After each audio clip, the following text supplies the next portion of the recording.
Welcome to the Her Story Circle podcast, the podcast that brings you the extraordinary tales of everyday women who are changing the world. I'm your host, Gertrude Mache, and I'd like to acknowledge traditional custodians of the land on which we meet today. I also like to pay my respects to elders, past, present, and emerging. Every week, we dive into the lives, challenges, and triumphs of women from all four corners of the globe. We're here to inspire, enlighten, and connect, sharing stories that uplift and empower. So grab a cup of coffee, settle in, and join us as we explore the incredible journeys of women shaping our future. This is Her Story, where every woman's voice matters. Hello, everybody, and welcome back to the Her Story TV and the Her Story podcast. This is Gertrude Mache here in beautiful Melbourne, Australia. And today I am graced with the presence of yet another fascinating young woman. Welcome, welcome, welcome back to our tribe. I know I interviewed you before. I can't wait to hear what has happened in the last 2 years. I think it was the last time we met. So please tell everybody your full name, where you're based, how old you are, and share your story with us today.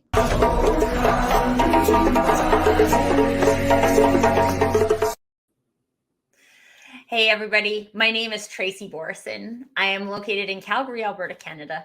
I am currently 38 years old, and this is my story. When I was thinking about what kind of the turning point was for me in really my life, there's a couple, but one of the ones that's been so drastic for me was my decision to leave a corporate vice presidency and explore something else. So I, like a lot of people, I grew up with two parents who worked in the business environment and just grew up assuming that that was the path for me. And I went to business school and I majored in marketing because I didn't want to take the government and business class. And that meant we could only major in marketing. So I did that and I got a job with a company that my dad was working for right out of university, stayed there for 4 years and really felt very out of place. That so many times I just would sit at my desk and think, what am I doing here? And what I didn't know at the time was that was me questioning my contribution and whether or not the contribution I was making was the contribution I was put on this earth to make. And so I kind of followed the flow of my career for a very long time. I got headhunted and then I started working for a company that opened a new office in a different city. And I went where the quote unquote opportunities were, the predefined society standard opportunities that were taught are opportunities. And then I had my son. So I had my son a little bit older. I was 34 when I had him. And when I went back to work after that, I just was not the same person. I cared about different things. My values had changed. And it was an uphill battle for me to find a place at this company, which very much had a place for me before. And I tried to figure it out for about a year. And then I personally, although COVID has been very challenging for a lot of people, what it has gave me was an opportunity to look at what I was doing and whether or not that was how I wanted to be spending my time. So we were all locked down and my husband and I were both working from home. My son couldn't go to daycare and I could hear him like giggling downstairs. And I was working these like overly extended hours to get done work that I just didn't really care about doing. And at that point, I was just like, no, this is not a good trade. And going to work at this job for even one more day, knowing that it's such a bad trade, is not a good idea for me. And so I wrote my resignation letter and I quit. And I did not know if I was going to go find another job or if I was going to start my own business. So I just started talking to people. I started talking to the people that I knew who were consultants. I started sending out some resumes, interviewing with different companies. I worked on some like marketing freelance gigs because my background is marketing. And very luckily, and I will say luckily because this is the universe conspiring to make this happen, but I was working on a client writing their website content. And the lady said to me, "Wow, you sound more like me than I do." And when I think about this moment, I always think like, oh, if copywriting was what I was meant to do, then I would have taken that as a compliment. But what that led me to question was like, why is that? Why do people not be themselves when they're showing up to write their website content? Or why do they have so much trouble showing up on social media and just being themselves when we have such an easy time doing that in person? But now we're in this environment that's just thrown us all into the digital landscape, and something got lost. We don't know how to show up like a human anymore because digital has been automated for so long, or 100 other reasons. But it really just piqued my interest in why do people not show up as their authentic selves? And this is what I am doing now, is just helping people break down those barriers of why they don't get to show up in front of people as their glorious, sparkly selves. And I will tell you the amount of contribution that I feel in being able to bring that to the world versus a automated marketing campaign, whole other level. Wow. What a journey you have been on. Amazing. So now you are a professional copywriter working from home, correct? I'm not actually a copywriter. So it was one of my the I think it was about October of 2020, the first time someone asked me to copyright, and I said no. I'm not going to be a copywriter because what I am is a coach. So Yeah. I help people find their golden thread so they can say who they are, so they can say what they want, so they can stand for what they stand for, and bring that to market in all of the places that they want to show up. Oh, I love that. That is so beautiful. Now, if you could go back to just before you made this decision to venture into this new space and have a conversation with that younger woman, I'm pretty sure you had doubts, you weren't sure what you're doing was right. If you could go back and give her three nuggets of wisdom, what would they be?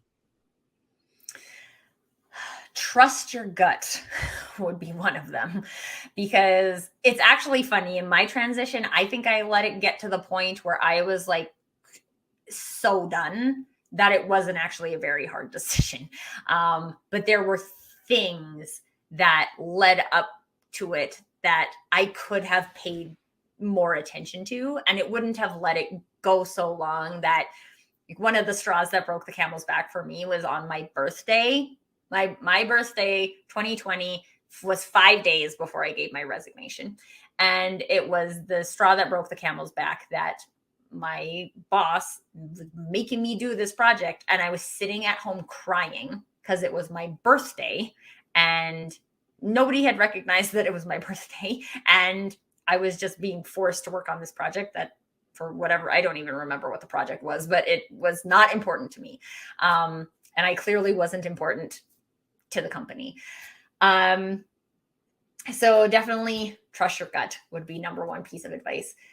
Number two would be try on whether or not these definitions of success, these goals, these strategies, these corporate ladders are actually right for you.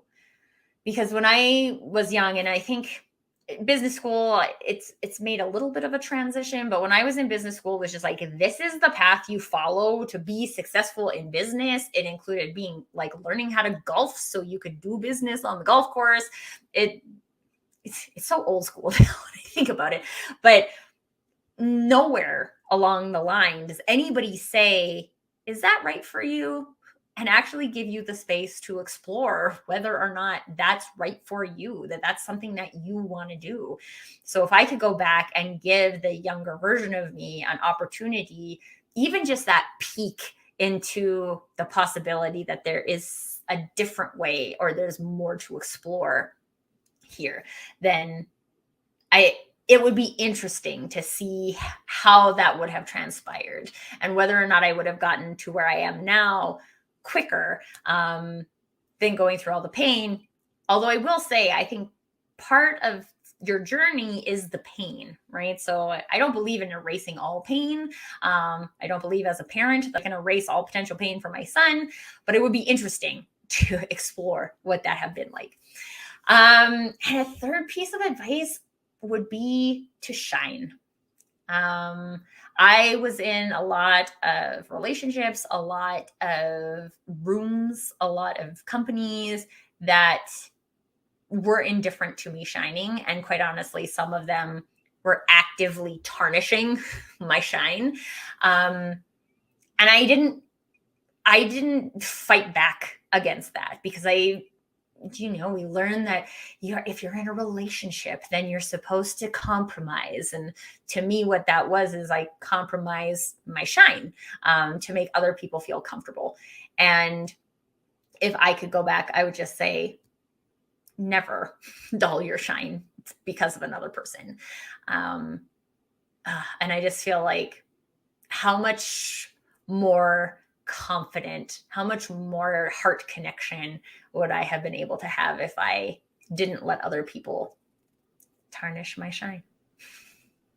Oh, wow. Wonderful words of wisdom there.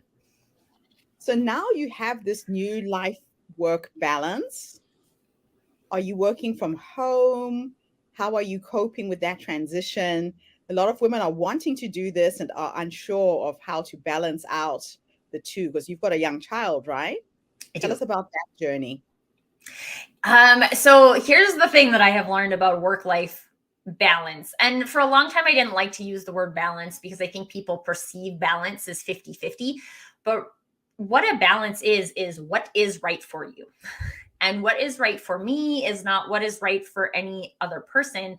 It's about the ability to find confidence in yourself to make the decisions that are right for you. So what's right for me is working from home. What's right for me is working 2 full days a week in which my son goes to grandma and grandpa's and spending the days with him at home 3 days a week.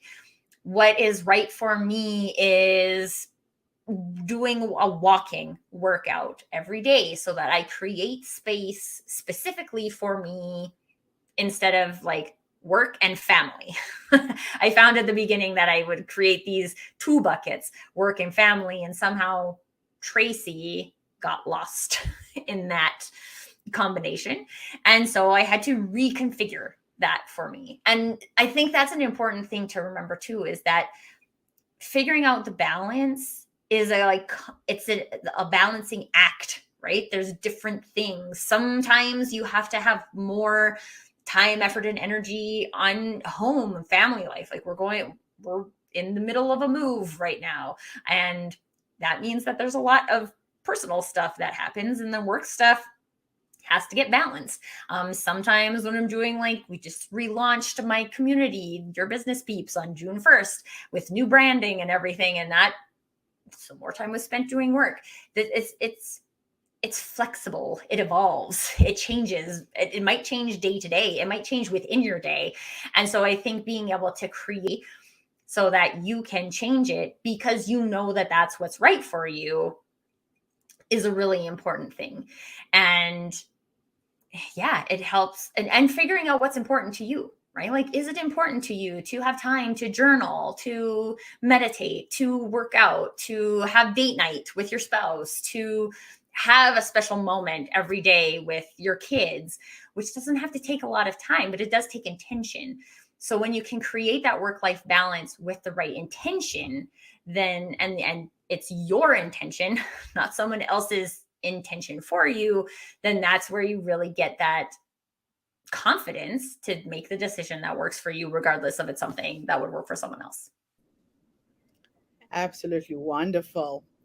Now, if I was a new client and I'm coming to you, I'm needing help. Take me through a step-by-step process on how you're helping women in particular who have their own brands, who have their own businesses. So I believe that a personal brand consists of three foundational things. The first foundation is clarity. And it might seem like we know who we are. And deep down inside, we do. Our personal brand is something we carry with us our whole life. It doesn't go away. Sometimes it can get covered up and packed down pretty hard by external shoulds, how I should show up, what I should want to accomplish, should. And so the clarity piece is about peeling away the layers of societal, cultural, familial shoulds to get to who am I? And what is that part about you that actually lights you up, that you're so proud is part of you, that even if it was created by pain or trauma, that you wouldn't trade about yourself because you are so proud of who you are and how you can contribute based on that. You wouldn't want to erase it. So clarity is that first piece. If you don't have clarity, then the other two are not going to be highly productive. So clarity is where we need to start. The second is confidence. Obviously, you can't build confidence in a thing that you don't know you're building confidence on. And confidence is about showing up. It's about using your voice. It's about taking a stand. It's about saying what you want to say. It's about not letting the fear of judgment from other people be the thing that stops you. If you don't want to do a thing because you don't want to do a thing, don't do a thing. I'm not saying you should do all the things that you don't want to do. Sometimes it's your personal brand saying, no, that's not me. I'm not going to do that. And it's not about changing your mind about that. It's about embracing that and saying, okay, that's my brand. I'm going to do something else. But when you're called to speak, when you are called to take a stand, that you have the confidence in yourself to do that, regardless of whether or not in that moment you're standing alone. And then the third foundation is community. And community is about surrounding yourself with people who want your light to shine. There are, like I said in my own story, I was historically surrounded by people and places and work environments that had no interest in my light shining. And as an entrepreneur, it can also feel very hard because you're in the experience alone. At the end of the day, right? Like it's your business. You're going to make the decisions. You're going to be successful by your definition or not successful. Although I don't believe in failure. I believe in failing forward. And if we don't fail, then we can't learn and we can't do things better. But even that, when surrounded by a community of people who believe in you, who are cheering you, who are like the biggest proponents of you shining your light on this world and just want to bask in the glow of who you are and what you do, having those people is just absolutely critical to finding success in those arenas.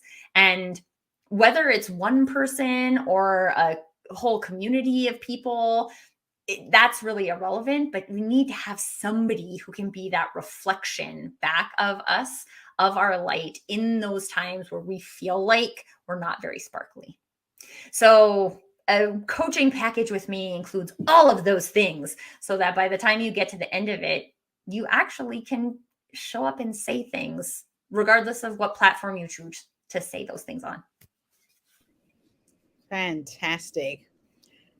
Well, this has been an interesting interview and really quite pivotal at this time where a lot of women are thinking about alternative ways to make a living, making deliberate choices. And like you said, it's your intention that creates everything going forwards. So I'm hoping that our listeners have managed to grab some little nuggets of wisdom from you today, Tracy. It's such a pleasure to reconnect with you after a couple of years since I last interviewed you, and just to see you transition into this entrepreneur who's now helping other women to get into that space. So thank you so much for coming online and gracing us with your presence. Thank you, Gertrude. And thank you to everybody who's tuned in today. The Her Story movement has attracted some pretty phenomenal women. Every single day I come online, I'm talking to somebody in a completely different country, And it just is the air that I breathe now. I look forward to these interviews every day because I just don't know what story we will share. So come back again tomorrow, and Tracy would love to invite you to participate in our online summit in July. I'll email you some details about that because I really think there's a lot of women in our community who are needing help on getting their message clear, getting their online presence consistent, especially when it comes to branding, consistency, etc. So thank you so much for coming online today. Bye, everybody. Have a fantastic day, morning, or evening, wherever you are in the world. Bye for now. Thank you for tuning into the Her Story Circle podcast. I hope today's story has inspired you to believe in the power of our stories and the difference you can make in the world when you use your voice. I'm Gertrude Mache, and it's been an honor to share this space with you, where voices from all walks of life come together to weave a rich tapestry of diverse perspectives. Don't forget to subscribe, rate, and review our podcast to help us share these stories with more listeners. Follow us on social media by looking for the Her Story Circle podcast for more updates. And join us tomorrow for another episode filled with courage, resilience, and empowerment. Remember, your story matters, and together we're building a stronger, more inclusive world. Until next time, keep making her story.